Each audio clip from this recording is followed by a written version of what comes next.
आओ आओ बहू, घर को अपने पैरों से पवित्र करो। ममता घर की दहलीज पार कर ही रही होती है कि अचानक एक बहुत गंदी सी बास पूरे घर में फैल जाती है।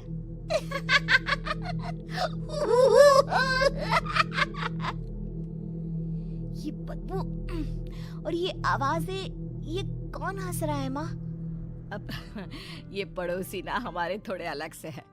कहाँ हम शाकाहारी और ये मांस मच्छी खाने वाले। छोड़, तू ध्यान मत दे और गृह प्रवेश कर। और हाँ बहू, अपनी सास की एक बात हमेशा याद रखना, इन पड़ोसियों से तो कभी बात नहीं करेगी। अच्छे लोग नहीं है ये। अपनी सास की ये बात मानेगी ना बेटा? हाँ माँ, जो आपकी मर्जी, मैं उनसे बात नहीं करूंगी। अगले दिन प्रिया अपनी पहली रसोई बनाने रसोई घर में जाती है। ये छोकी बात तो नाक में जा रही है। एक काम करती हूँ, खिड़की खोल देती हूँ। प्रिया खिड़की खोलने जाती है। इतने जाले, लगता है इस खिड़की को कभी खोला ही नहीं गया। पर ऐसा क्यों? ओह, नॉन वेज की स्मेल आती होगी ना। 2 मिनट के लिए खोल लेती हूँ, फिर बंद कर दूंगी।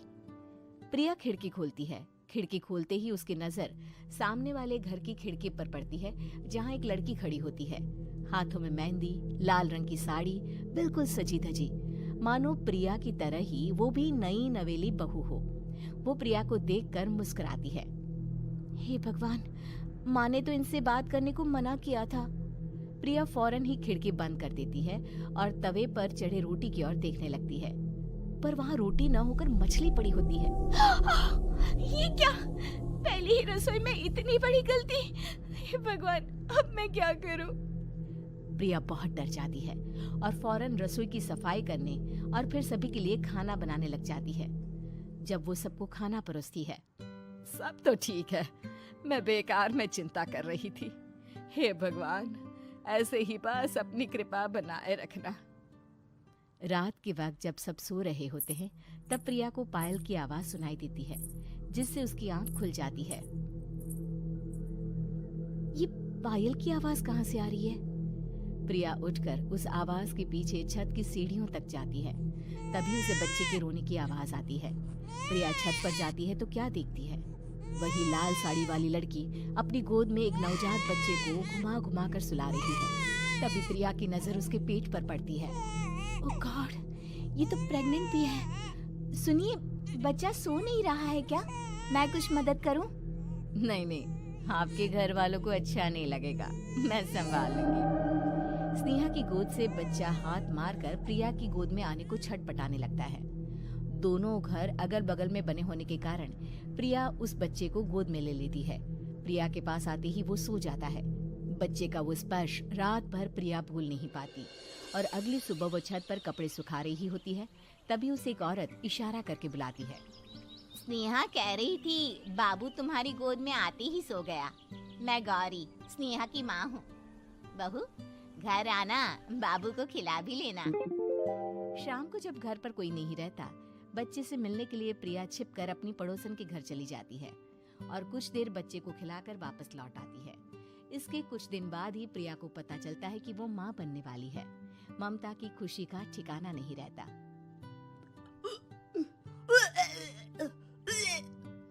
माँ जी, पता नहीं क्यों उल्टी आ रही है।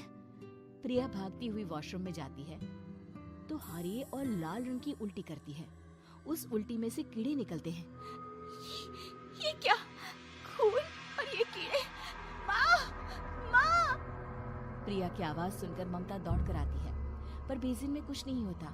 प्रिया हक्की बक्की रह जाती है। ये सब क्या हो रहा है? प्रिया घबरा जाती है और अपने कमरे में जाकर सो जाती है। डर के कारण वो इतनी थक जाती है कि उसकी आंख लग जाती है। तब उसे ऐसा लगता है उसके पेट पर मानो कोई बैठा हुआ हो। कौन हो? प्रिया के पेट पर एक 5 महीने की बच्ची बैठी हुई थी, जो बुरी तरह जली हुई थी। माँ, तुम ही मुझे लाई ना अपने पेट में? मैं तुम्हारी माँ नहीं हूँ। कौन हो तुम? माँ, देखो मैं जल गई बुरी तरह से। 6 महीने पेट में रहने को भी मुझे नहीं मिला। सहला दो ना माँ। बचाओ! ममता दौड़कर कमरे में आती है।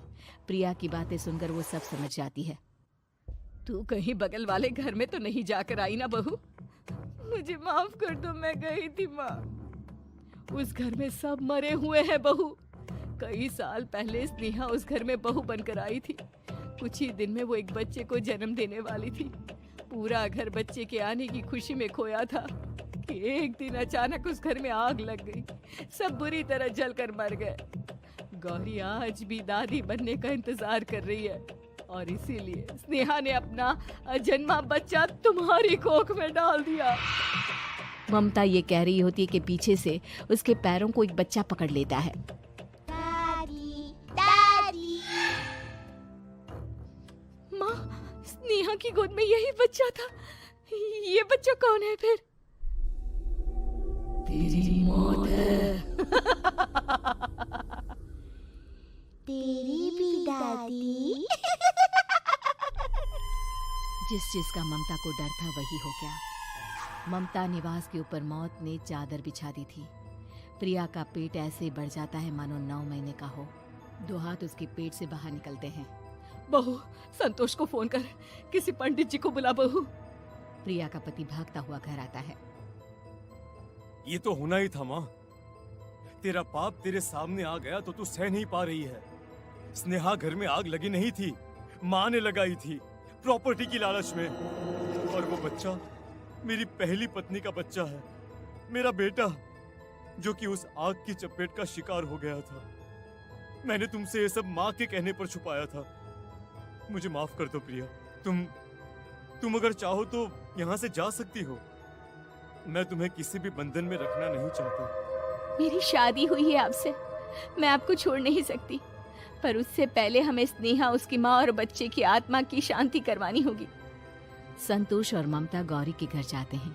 अंदर सब कुछ जला हुआ होता है। जमीन पर जली हुई लाशें बिखरी हुई थी। ममता रो रो कर अपनी करने की माफी गौरी से मांगती है। प्रिया स्नेहा के घर वालों का अंतिम संस्कार करवा देती है और ममता निवास फिर से आत्माओं के साए से मुक्त हो जाता है।